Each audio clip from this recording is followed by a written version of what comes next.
November Rain untuk Bersatu dan Muhyiddin. Ujian terbesar untuk Muhyiddin Yassin akan berkemuncak bulan depan dan mungkin berakhir dengan kemusnahan partinya di Sabah apabila pilihan raya negeri Sabah selesai. Dan juga pada masa yang sama, Bersatu mungkin hilang tempat mereka dalam politik kebangsaan. Ini adalah masa genting untuk parti serpihan UMNO ini. Muhyiddin telah memulakan proses membersihkan gelanggangnya sejak bulan lepas. Ahli Parlimen Wan Saiful Wan Jan dipecat.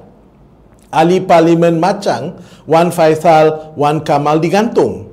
Dan minggu ini, Ahli Parlimen Indra Mahkota Saifuddin Abdullah hilang jawatan Ketua Perhubungan Perikatan Nasional Pahang. Setiap minggu Muhyiddin kurangkan secara rasmi ahli parlimen yang menyokongnya. Pertembungan antara timbalannya Hamzah Zainuddin dan Azmin Ali kini tidak terselindung lagi.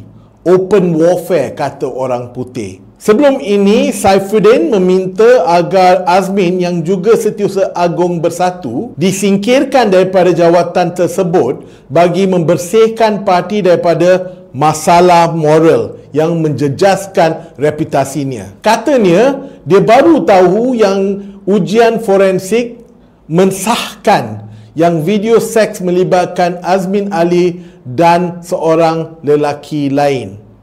Kira Saifuddin tak boleh setujulah, tak boleh terima ada masalah moral dalam Bersatu yang melibatkan video. Hamzah pula terus diam dan tidak memberi sokongan terbuka kepada Muhyiddin. Hamzah juga ketua pengarah pilihan raya di Sabah.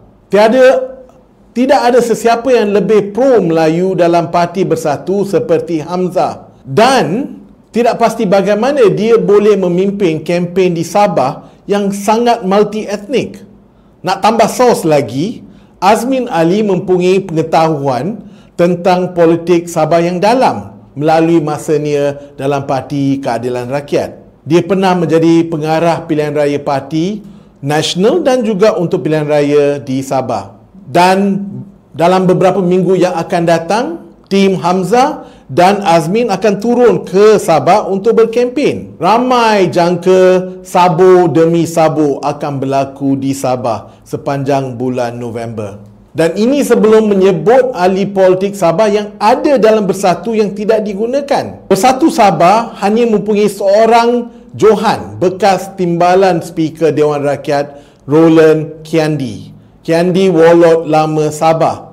Tetapi dengan semangat Sabah yang kini membara di negeri tersebut dan tentangan daripada rakan-rakan lamanya yang dulu Bersatu tetapi telah meninggalkan Bersatu untuk bersama JRS seperti Hajiji Noor, dan juga berhadapan dengan bantuan daripada Semenanjung tetapi yang berpecah belah. Tidak tahu bagaimana Roland Kiandi ataupun Bersatu akan berjaya dalam pilihan raya negeri Sabah. Tidak perlu ada nujum pak belalang untuk mengetahui yang Bersatu bermasalah untuk pilihan raya negeri ini.